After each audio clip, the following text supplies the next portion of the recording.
मैं हूं नदीम इकबाल और आप है कंज्यूमर टीवी के साथ। आज की दो ही खबरें हैं, आप जल्दी जल्दी सुन लेंगे, देख लेंगे, ऑब्ज़र्व कर लेंगे। पहली खबर ये है कि कराची के ग्वाले जो दूध बेचने वाले हैं उन्होंने माफ़ी मांग ली। और दूसरी खबर है अनवर मकसूद साहब का ड्रामा हाउस अरेस्ट वापस आ गया है। इसका मतलब है उनकी आमदनी बहाल हो गई है। हम पहली खबर की तरफ चलते हैं। ये कोई 2021 का मामला है, जब कमिश्नर कराची ने जब दूध की कीमतें बढ़ रही थी उसने एक जो है फिक्स की, लेकिन जो डिफरेंट ग्वालों की एसोसिएशंस हैं उन्होंने मिल के कहा कि नहीं जी ये वाली कीमतें तो हमारे लिए एक्सेप्टेबल नहीं है, और उन्होंने प्राइसेस इंक्रीज़ कर ली। कितनी क्या हुआ ये आपको हर जगह रिपोर्ट्स पे मिल जाएगी, हम इसके अंदर नहीं जाते, लेकिन उन्होंने ये किया। इसका जो नोटिस है वो कंपटीशन कमीशन ऑफ पाकिस्तान ने लिया, और उन्होंने कहा कि इन्होंने मिली भगत से प्राइसेस को ऊपर लेके गए थे, जबकि गवर्नमेंट और जो बाकी जो फैक्टर्स हैं वो तो चाहते थे कि प्राइसेस कम हो, और इन्होंने प्राइसेस ऊपर लेके गए थे। ये मिली भगत जो है कंपटीशन कमीशन की वायलेशन होती है। उन्होंने इनके ऊपर 3 पार्टियां थी, उन्होंने इनके ऊपर जुर्माना किया। जो एक पार्टी के ऊपर जुर्माना कोई 10 लाख का कर दिया और दूसरों के ऊपर 5 लाख का किया। 3 पार्टी में अभी तीसरी पार्टी क्लियर नहीं है उसके ऊपर कितना जुर्माना हुआ था। आई थिंक पहले तो 5 लाख हुआ था, लेकिन अभी जो अगली खबर की तरफ जाऊंगा तो उसमें कुछ और एक्सप्लेनेशन होगी। कराची में तकरीबन जो per day competition commission of Pakistan की रिपोर्ट या इंक्वायरी रिपोर्ट ये कहती है कोई पर डे कोई 70 लाख लीटर जो है ना रिक्वायरमेंट है दूध की। और उसमें मुख्तलिफ़ किस्म की वहाँ पे कॉलोनीज़ बनी है, भैंस कॉलोनी भी है जहाँ से ये दूध सप्लाई होता है। इन्होंने जिनको अंडर इन्वेस्टिगेशन किया, एक तो हाजी सिकंदर नगोरी हैं जो कराची डेयरी फार्मर्स एसोसिएशन से हैं, और दूसरे जो है शाकिर उमर गुजर जो प्रेसिडेंट हैं dairy and cattle farmers association. इनको उन्होंने फ़ाइन किया, फ़ाइन ऑलरेडी बता चुका हूँ। और तीसरे जो थे हाजी अख्तर गुजर, ये डेयरी फार्मर्स एसोसिएशन कराची है। जो बाकी दो हैं उन्होंने तो टेक्निकल ग्राउंड्स के ऊपर इसको चैलेंज किया था। जो तीसरे हाजी अख्तर गुजर उन्होंने कहा कि जी हम तो ये काम ही नहीं करते, हम तो फीड प्रोवाइड करते हैं, लेकिन फिर भी इनको जुर्माना हुआ था 5 लाख के आसपास जुर्माना हुआ था। दूसरी जो उन्होंने एलिगेशंस थी या जो जिसके ऊपर इनको कन्विक्ट किया गया था, कन्विक्टी कहेंगे हम, वो ये थी कि इन्होंने ना सिर्फ ये कि प्राइसेस की बल्कि सप्लाई को भी जो है मैनिपुलेट किया। और उन्होंने आइस फैक्ट्रियों के अंदर जहाँ पे बड़े बड़े डाले होते हैं बर्फ़ के, उसके अंदर इन्होंने प्रिजर्व किया। और फिर ये जो दूध है जो कराची के लोगों के पास जाना चाहिए था वो लेके तो उन्होंने ये बाहर सिंध, इंटीरियर सिंध के अंदर वहाँ पे सप्लाई किया। तो सप्लाई और डिमांड का जो मैकेनिज़्म है उसको अपने फेवर में टिल्ट कर लिया। तो इसके ऊपर इनको जुर्माना हुआ। ये फिर एपलेट ट्रिब्यूनल में गए, वहाँ पे उन्होंने माफ़ी मांगी है कि आइंदा से हम ऐसे नहीं करेंगे। माफ़ी क्या, तौबा की है, आइंदा से हम ऐसे नहीं करेंगे। तो फिर कंपटीशन कमीशन ने इसके ऊपर थोड़ा सा वो लाइटर व्यू लिया और उसने इसके जो सज़ाएं हैं उनको कम करके 1.5 लाख रुपया कर दिया। ये जो तीसरे हैं हाजी अख्तर गुजर जो dairy farmers association of Karachi है, उनका ओरिजिनल जो वर्डिक्ट आई थी 2021-22 में, बल्कि बाद में आई है, ये तो केस उस वक्त का है, पिछले साल आई थी। हाँ, पिछले साल जो वर्डिक्ट आई थी, डिसीजन या ऑर्डर आया था कंपटीशन कमीशन ऑफ पाकिस्तान का, उसमें तो इनका जिक्र था इनको 5 लाख। लेकिन ये जब एपलेट ट्रिब्यूनल जहाँ पे अपील हुई है वहाँ से ये नहीं पता चल रहा कि इनके अभी तक जुर्माना है कायम या नहीं है। लेकिन बहरहाल जो कराची के ग्वाले हैं या उनकी एसोसिएशन है, बेशक लूसी है, वो 1.5 लाख रुपया दे के तो वो छूट गए हैं। उम्मीद ये की जाती है कि आइंदा से हो सकता है कि वो कीमतें इस तरीके से ना बढ़ाएं, या वो अगर बढ़ाएंगे कि कोई आदत तो नहीं जाती इन जुर्मानों से, जो ये आदत पड़ी हो वो तो जाती नहीं है। हो सकता है कि अब व्हाट्सएप के ज़रिए नहीं हो गया, पब्लिक वीडियो में अनाउंसमेंट नहीं करेंगे ताकि एविडेंस ना चल जाए, कोई और डिस्क्रीट मैकेनिज़्म तलाश करने की कोशिश करेंगे। लेकिन कंज्यूमर्स को भी अलर्ट रहने की ज़रूरत है, वो भी देखते रहे कि यहाँ पे हो क्या रहा है, और उन्होंने अगर इस तरह मिली भगत के साथ अगर कोई प्राइस बढ़ाएगा तो उसकी कंप्लेंट उनको पता है, बड़ा आसानी से ऑनलाइन जो है कंपटीशन कमीशन ऑफ पाकिस्तान की वेबसाइट पे जाओ, वहाँ पे आप कंप्लेंट कर सकते हैं। दूसरी खबर की तरफ चलते हैं।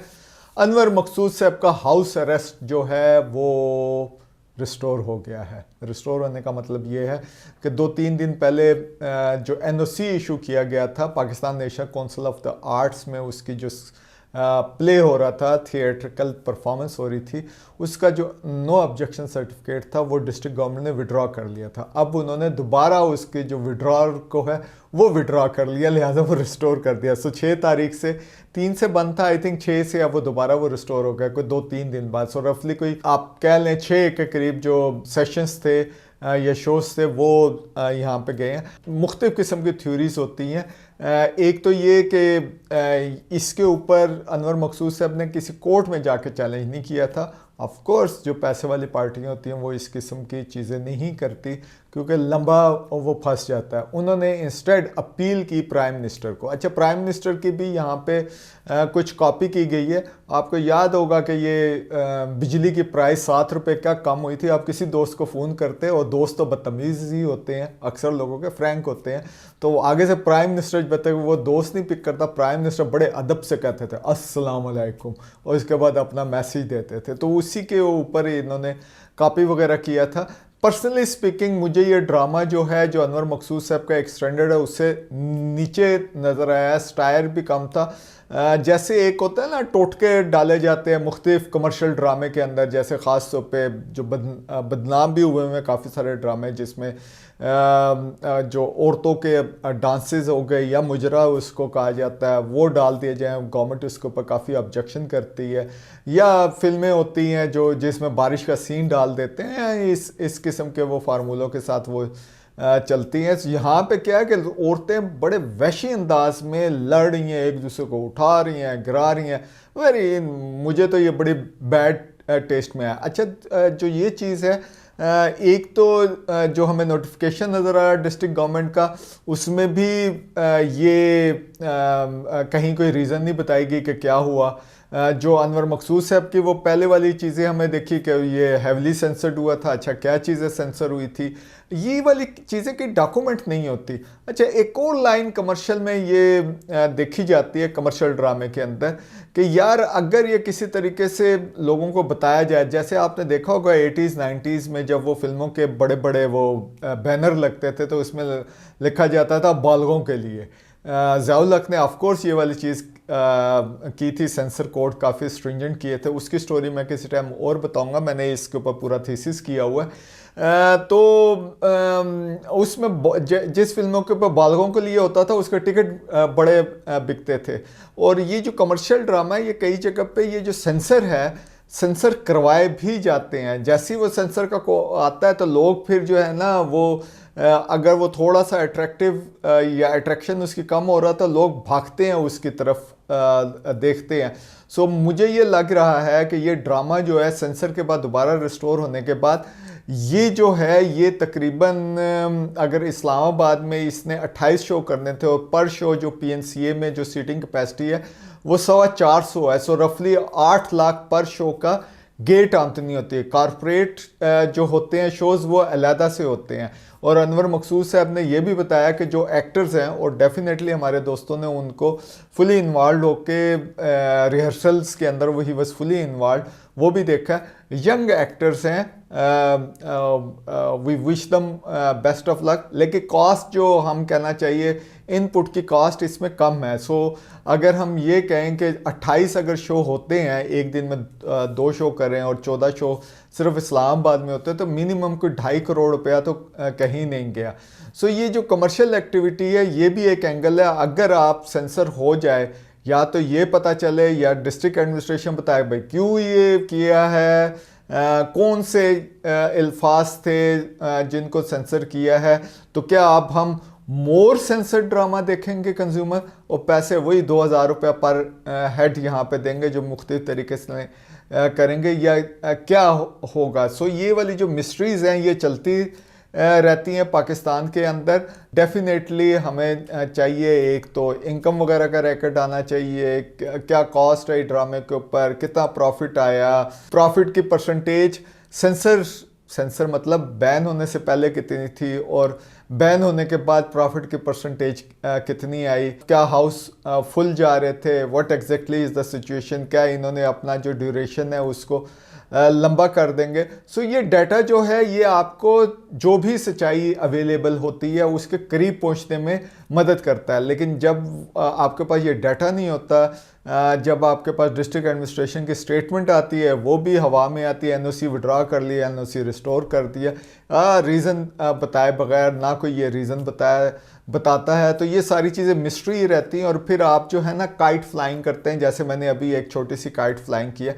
लेकिन कमर्शियल ड्रामे का मतलब ये होता है प्रॉफिट कमाना। कमर्शियल ड्रामा बिल्कुल ये कोशिश नहीं करता कि on the other side of the government जाए। लेकिन ये ड्रामा जो है थिएट्रिकल जो परफॉर्मेंस है, ये जो जब बैन हुई है तो आपका जो पूरा ओवरऑल जो इमेज है वो इंटरनेशनल दुनिया तक गया। बीबीसी उर्दू ने भी इसे रिपोर्ट किया और सोशल मीडिया के ऊपर भी हो, जो इमेज गया है वो आई थिंक इस्टेब्लिशमेंट के अगेंस्ट गया है कि जनाब टॉलरेंस लेवल कम हो गया। अगर किया है तो फिर बैन कर देना था, फिर ये 3 दिन बाद क्यों रिस्टोर हुआ, फिर या बता दें ये फलां जुमला था। सो ये आज जो ट्रांसपेरेंसी है हमें ज़्यादा चाहिए। हो सकता है कि फरमाइशी बैन हुआ हो, हू नोस। सो देखते रहिए कंज्यूमर टीवी।